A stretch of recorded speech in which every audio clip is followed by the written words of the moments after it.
Good idea generally if you're anywhere near the tear trough is to have a feel that you're on top of bone before you start injecting. Every now and then I've trained someone who's got their bearings wrong and they end up pointing towards the orbit before we start. So always have a good feel of the shape of the bone, and you're imagining underneath that if I go in I should be pretty close to the apex of the zygoma. So see how superficial that is? It didn't have to go deep. If you're plunging too deep, you've probably gone either into the cheek, or if you're really off bounds, you might have gone into the orbit. So don't inject until you feel a stable surface like this.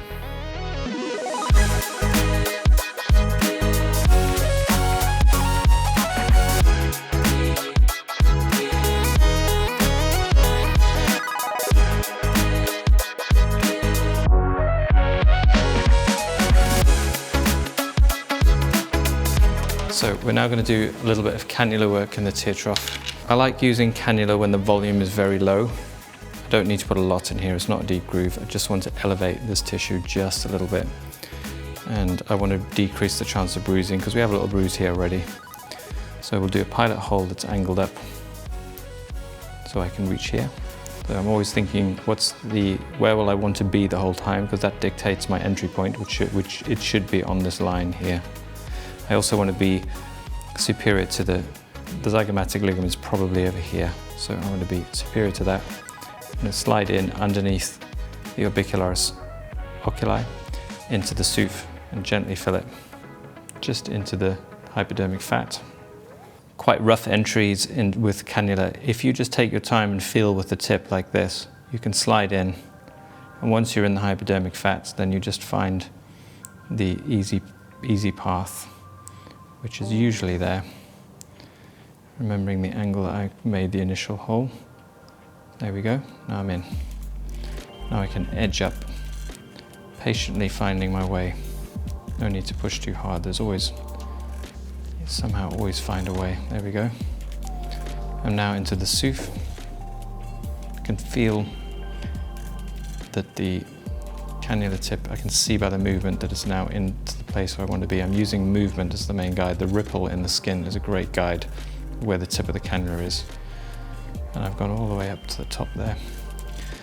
I don't think there's any need to really aspirate here if you've been gentle, but I do it out of habit. And now I start to trickle in. In fact, I'm going to rotate this around so that the cannula is facing down a bit deeper. And I'm going to start to trickle in product. Look how slowly this bevel isn't moving. It's almost imperceptible, to be honest. Very, very slow, small amounts of product. Painting it.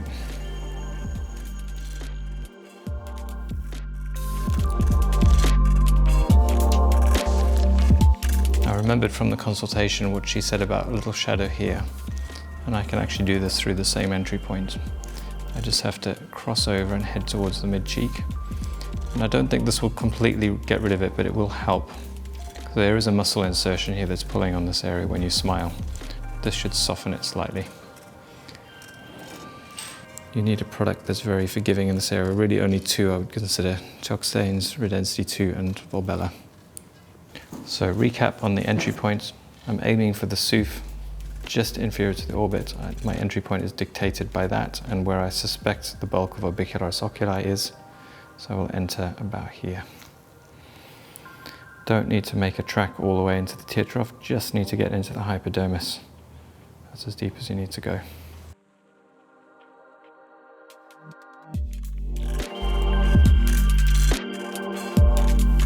Okay, so gentle probe, looking for an easy path. This is a 27 gauge cannula, so it is quite cutting if you're rough, but if you're not rough, it's without doubt less likely to bruise and cannulate a vessel than a needle. I know there's a catchphrase of saying it's just as cutting as a needle. That's factually not true. It's many times thicker at its tip than a needle tip. So if you're gentle, it's better.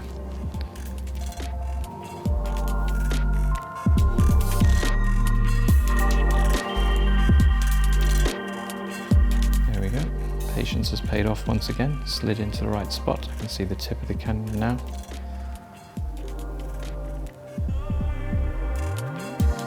All the way up where I need to go.